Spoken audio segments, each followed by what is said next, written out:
আসসালামু আলাইকুম, সবাইকে জুম্মা মোবারক, সবাইকে শুভ দুপুর।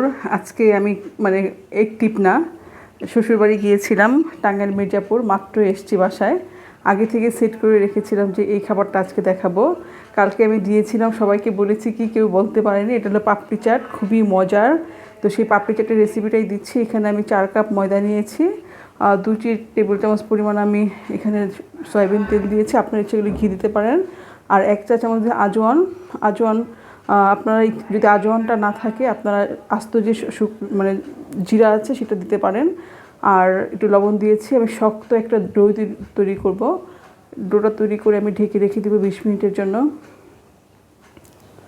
এটা যে কতটা মজার, কালকে আপনারা অনেকে বলেছেন ভেলপুরি, ডালপুরি, পানিপুরি, ফুচকা, অনেক কিছু, বাট এটার নাম হলো পাপড়ি চাট। এটা যে কী মজার একটা খাবার, বেশি ছেলেরাও খুবই পছন্দ করে। আমি বড় একটা, আমার ডোটা এখন এত সফট হয়েছে, বড় একটা রুটি বানিয়ে নিব। এবং এটা আমি সবসময় করে আমার একটা প্লাস্টিকের জার ভরে রেখে দিই, কারণ এটা আমার তারহানের খুব পছন্দ। বড় একটা রুটি বানিয়ে একটা গ্লাস দিয়ে এরকম করে কেটে নিচ্ছি।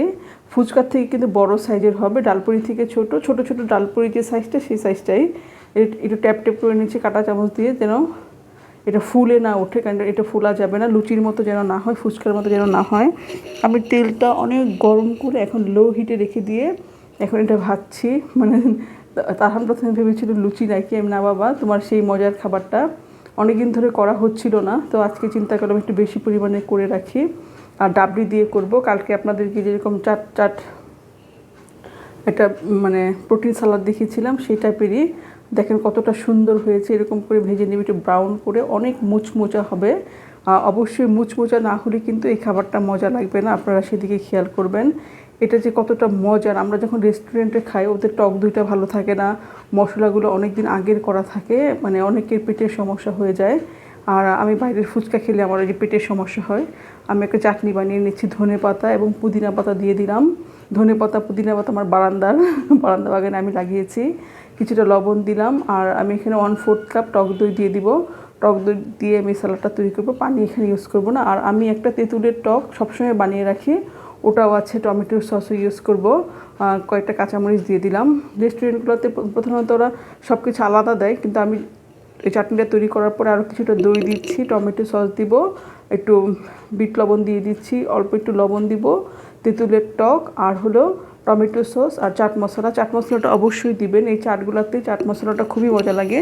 আর 1/2 চা চামচ জিরা গুঁড়া দিয়ে আমি চাটনিটা একবারে তৈরি করে ফেলেছি। অনেকে শুধু টক দইটা সাদাটাই দেয়। আপনার ধনেপাতা চাটনিটা ছিটিয়ে দেয়, তারপরে সসটা ছিটিয়ে দেয়, না আমি একবারে করে ফেলেছি।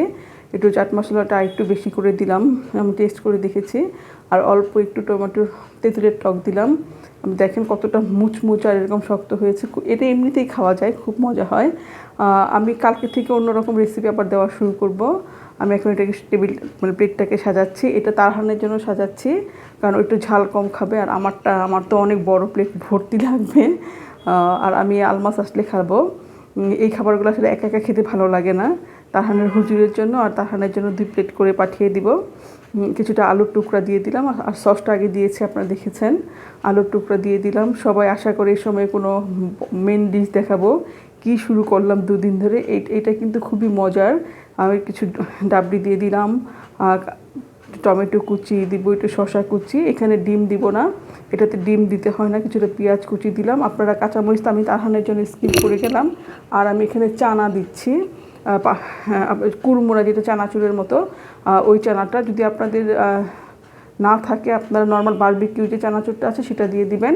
আর একটু সস দিয়ে দিলাম, এটা তারহানের জন্য। আর আমার জন্য কাঁচামরিচ থাকবে, চিলি ফ্লেক্স থাকবে, আরও বেশি বেশি ঝোল থাকবে, টক ঝোল। ওটা ছাড়া হবেই না। আমি তো খাবো, চোখ বন্ধ করে খাবো। তারহান এবং তারহানের হুজুরের জন্য 2 প্লেট দিয়ে